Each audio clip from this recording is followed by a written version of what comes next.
ചേലക്കര വെങ്ങ്യാനല്ലൂർ ശ്രീ എരുപുരത്ത് മഹാവിഷ്ണു ക്ഷേത്രം ട്രസ്റ്റിന്റെ നേതൃത്വത്തിൽ പൊതുയോഗം ചേർന്നു. പ്രസിഡന്റ് ശ്രീകുമാർ കൊഴിക്കര യോഗത്തിൽ അധ്യക്ഷനായി. ക്ഷേത്രത്തിൽ 2025 മെയ് മുതൽ ഡിസംബർ വരെ നടന്ന വികസന പ്രവർത്തനങ്ങളെയും പരിപാടികളെയും അവലോകനം ചെയ്യുന്നതിനായാണ് യോഗം ചേർന്നത്. ക്ഷേത്ര പരിസരത്ത് വെച്ച് നടന്ന യോഗത്തിൽ ക്ഷേത്രം സെക്രട്ടറി വിപിൻ വെള്ളിയാട്ട് മിനിറ്റ്സും പ്രവർത്തന റിപ്പോർട്ടും, ട്രഷറർ ബാബുരാജൻ പ്ലാഴി വരവ് ചെലവ് കണക്കുകളും അവതരിപ്പിച്ചു. പ്രസിഡന്റ് ശ്രീകുമാർ തുടർ പ്രവർത്തനങ്ങളെക്കുറിച്ചും പ്രതിഷ്ഠാദിന പരിപാടികളെക്കുറിച്ചും വിശദമാക്കി. വാർഡ് മെമ്പർ പ്രിയ മനോജ്, ക്ഷേത്രം വൈസ് പ്രസിഡന്റ് ചന്ദ്രൻ ചവതപ്പറമ്പിൽ തുടങ്ങിയവർ പങ്കെടുത്ത് സംസാരിച്ചു.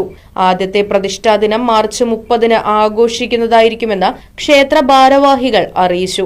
വളരെ നല്ല രീതിയിൽ വളരെ നല്ലൊരു കൂട്ടായ്മയോടുകൂടി പ്രവർത്തിക്കുന്ന ഒരു അമ്പലം തന്നെയാണ്. ഇതിന്റെ പണ്ട് എങ്ങനെയായിരുന്നു ഇപ്പൊ എങ്ങനെയാണെന്നൊക്കെ നന്നായിട്ട് അറിയാം.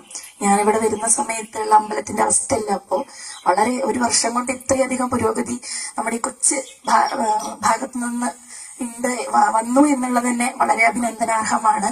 മാത്രമല്ല ഒരു നാടിന്റെ ഒരു ഗ്രാമത്തിന്റെ ഐശ്വര്യം അല്ലെങ്കിൽ വളർച്ച എന്ന് പറയുന്നത് അതിനോട് ചേർന്ന് കിടക്കുന്ന ക്ഷേത്രങ്ങളാണ്. Right vision news, Chelakkara. Electric scooter വിൽപ്പന രംഗത്ത് പുത്തൻ വിസ്മയം.